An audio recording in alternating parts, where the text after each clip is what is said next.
Alors, je pense à une petite dizaine de minutes pour des questions au niveau de la salle. Simplement, donc pour pouvoir évidemment présenter ce type de déroulé, il faut de l'expertise, avoir un réseau qui fonctionne et basé sur une expérience. Alors du coup, ça m'amène à présenter Flup, ce que j'ai pas fait au début, mais je l'ai fait sciemment.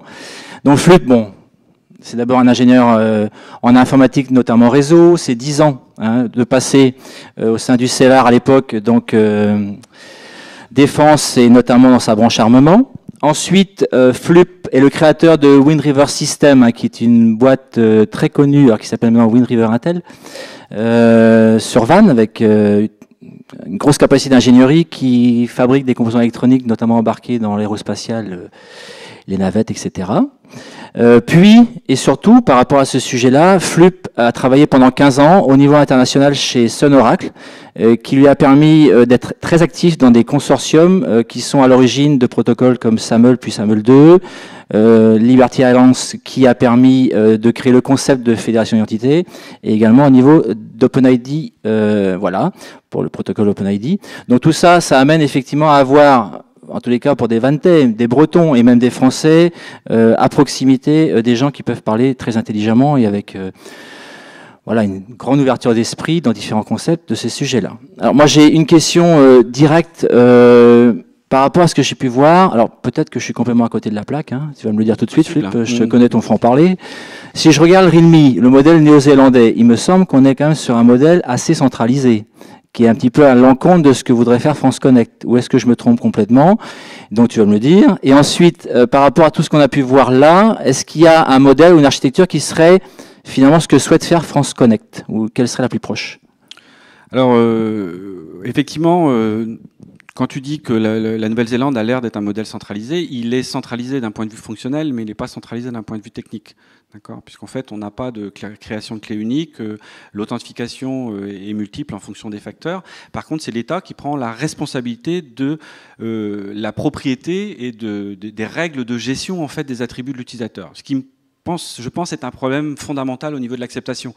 On retrouve un peu la même chose au niveau du Canada quand on voit que on a regroupé l'ensemble des banques sous un même branding qui s'appelle SecureKey, et en fait l'utilisateur sait que SecureKey a un certain nombre de garanties. Si on n'est pas capable de faire ça, l'utilisateur, il va pas comprendre les 20 différents modèles de gestion d'identité, c'est évident. Donc il faut à un moment donné lui donner des labels pour qu'il se dise, bah ça c'est un niveau 1, ça c'est pas sécurisé, ça c'est sécurisé par exemple. Non, la Nouvelle-Zélande n'est pas un système centralisé. Est-ce qu'il est proche de ce que veut faire France Connect? Oui et non.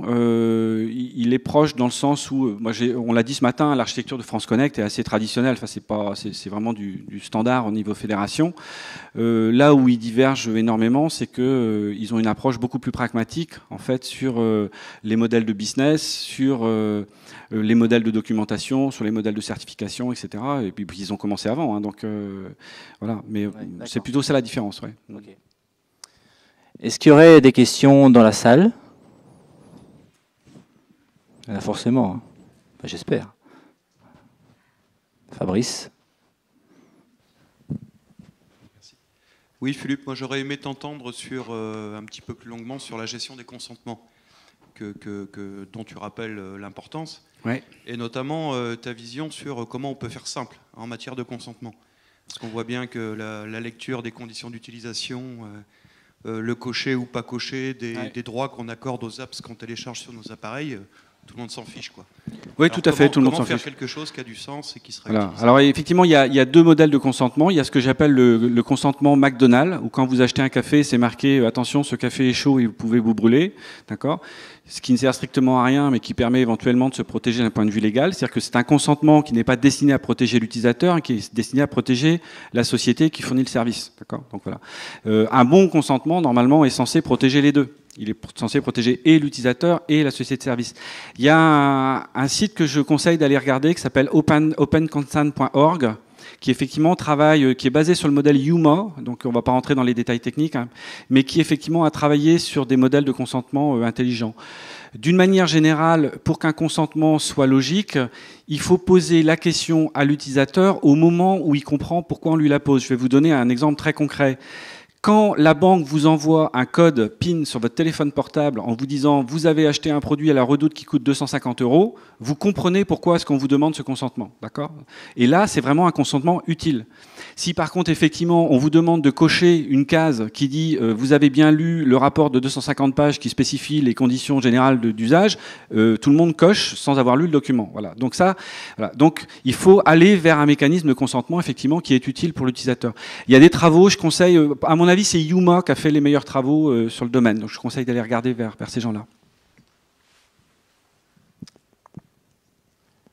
Une autre question ? Moi, j'ai en posé une, hein. J'en ai forcément préparé. Hein. On gère les vides.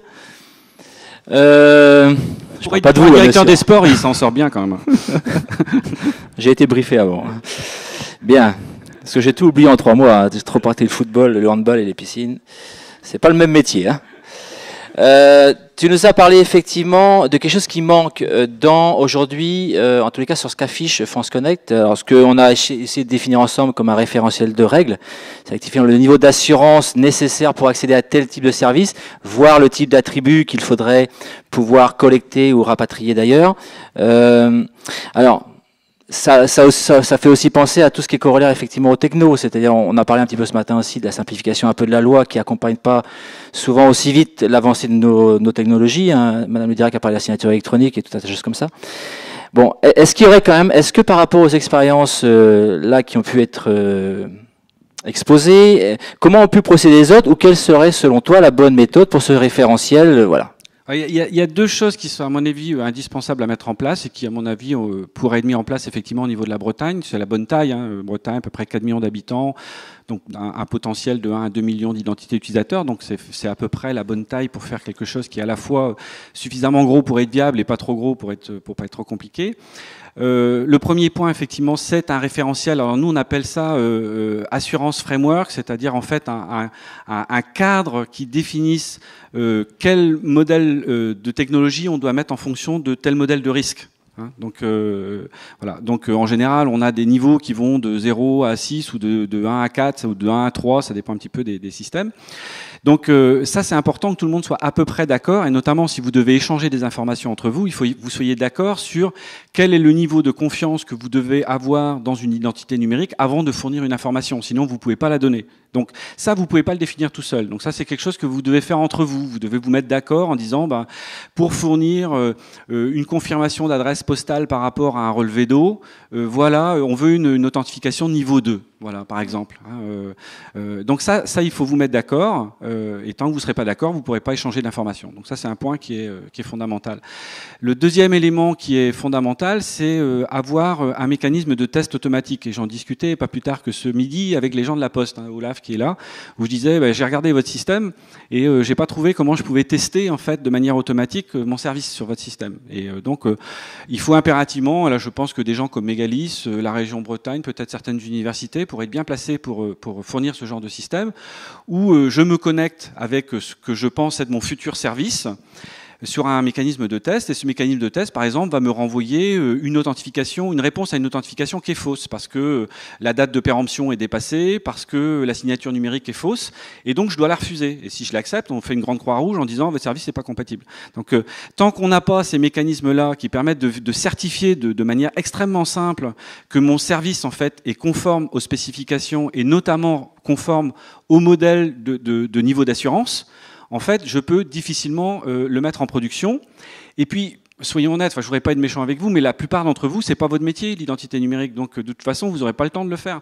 Donc, dans vos appels d'offres, il faut que vous ayez un mécanisme simple, que vous puissiez préciser. Par exemple, vous devez dire, le système doit être compatible niveau 2 avec le module de test qui est fourni par Mégalis. Voilà. Ça, c'est simple. On peut l'écrire dans un appel d'offres et toutes les sociétés de services sont capables d'aller vérifier que le système est conforme. Donc, tant qu'on n'a pas ces mécanismes extrêmement simples de mise en œuvre des vérifications et de la certification des produits, c'est entre eux difficile et impossible de mettre quelque chose en production. Ok. Une question ? Non, juste un commentaire par rapport à ce que dit Philippe, c'est que c'est un peu Prends le micro, Fabrice. URGS qui s'applique à toutes les collectivités, qui fonctionne sur un système à 3 étoiles. Et qui, quelque part, laisse l'autodétermination des collectivités sur le niveau d'assurance à prendre. Oui, ouais, tout à fait. Non, mais il y a une différence effectivement entre ce qui est légal. D'abord, le légal est toujours en retard par rapport à la technologie. Hein, heureusement, parce qu'à la vitesse où ils vont, on en serait encore avec des cailloux à écrire sur des tablettes en granit. Donc c'est logique, on aille plus vite qu'eux. Maintenant, c'est pas parce que on vous autorise à décider vous-même quel est le niveau d'agrément que vous n'êtes pas capable de vous mettre d'accord entre vous, quoi. Mais une chose est sûre, c'est que si vous n'êtes pas d'accord entre vous, vous pouvez pas échanger d'informations. Ça, c'est certain, par contre. Hein, défini légalement ou non légalement. C'est du bon sens, en fait, quoi. Il y a une question juste devant, s'il y a moyen d'avoir le micro. Fabrice, tu rends le micro, s'il te plaît? Ça te dérange pas, hein? Merci. Tu le gardes pour toi? Merci. Il veut pas du mien. Oui, juste une question, Philippe. Sur les différents exemples internationaux que tu as montrés, quels sont les niveaux justement d'identification et d'authentification utilisés et qu'est-ce que, de ton point de vue, tu disais que le LOA 1 et 2, il y avait sûrement un marché plus important enfin, des niveaux d'identification faibles ou d'autante faibles, il y avait sûrement un... Oui, c'est là qu'est le plus gros marché. Voilà. Alors, il y a deux... Ouais, vas-y. Et j'aimerais à la fois voir ce qui s'est passé dans ces pays-là et avoir ton avis. Et par ailleurs, montrer quand même que dans tous ces exemples, je défends un peu ma paroisse, mais la Poste est souvent un fournisseur d'identité. Ah non, mais c'est clair que la Poste est définitivement... C'est un opérateur privé en Angleterre. Oui. Post Office, je crois, qui est fournisseur. Oui, c'est ça. C'est en public aussi. Voilà. Donc non, c'est clair que la Poste est un peu comme les banques, c'est des structures qui sont du secteur privé, mais sur lesquelles l'État a un contrôle très fort. Et donc, d'une manière générale, c'est des gens qui effectivement sont potentiellement bien placés pour faire des choses. Alors, pour répondre de manière très directe à cette question, la très très grande majorité des services administratifs sont résolvables avec des niveaux d'authentification de niveau 1 et 2. D'ailleurs, on voit, si on regarde dans les chiffres en Nouvelle-Zélande, d'un côté, on a 1,5 million d'identités et de l'autre côté, on en a 40 000. Donc ça montre l'écart en fait qu'on a entre les deux. Donc c'est plus important et je pense que c'est le niveau 2 en fait pour les collectivités où il y a le plus de business, d'accord. Le niveau 3, le niveau 4, quasiment personne ne le fait aujourd'hui. Les Américains ont quelque chose, mais bon, c'est plus pour les employés. À la limite, c'est des demandes de passeport, c'est des choses qui sont... Alors les niveaux correspondent. Alors ça dépend des pays, donc c'est un peu compliqué.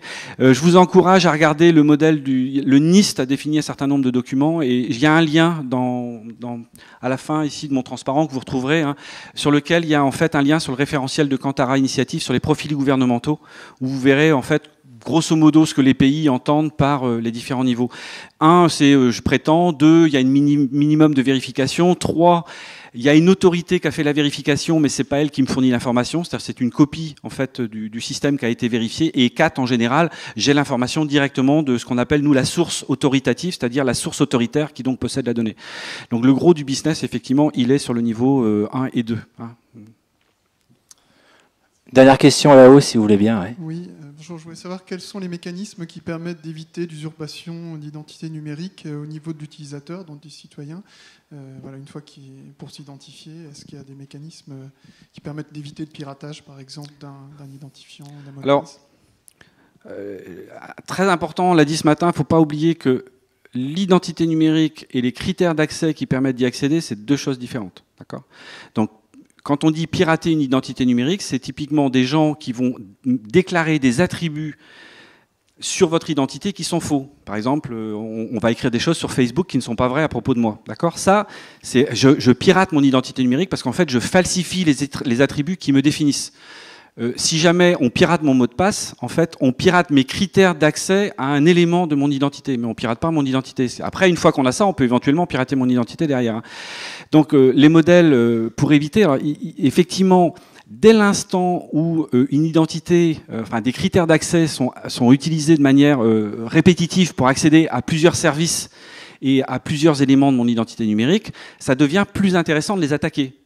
C'est logique, puisqu'en fait, si je vole les critères d'accès, j'ai accès à plus d'informations. Donc, c'est plus intéressant de les attaquer. Donc, le système, de manière naturelle, va être attaqué de manière plus forte. Donc, il va falloir le protéger plus.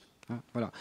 L'avantage d'un système qu'on utilise beaucoup, c'est que on se rend beaucoup plus vite compte qu'on a perdu ou qu'on s'est fait voler quelque chose qu'on utilise régulièrement que quelque chose qu'on utilise de manière très rare. C'est-à-dire que y a des études qui ont été faites qui montrent par exemple que vous vous rendez compte plus vite que vous avez perdu votre téléphone portable que votre portefeuille ou votre carte de crédit. Tout simplement parce que vous utilisez plus souvent votre téléphone. Donc si par exemple je dis que votre identité numérique, le premier clé d'accès, c'est votre numéro de téléphone et que vous recevez un SMS de manière régulière, je suis à peu près sûr que vous avez un objet qui est à vous, qui est personnel et que vous conservez.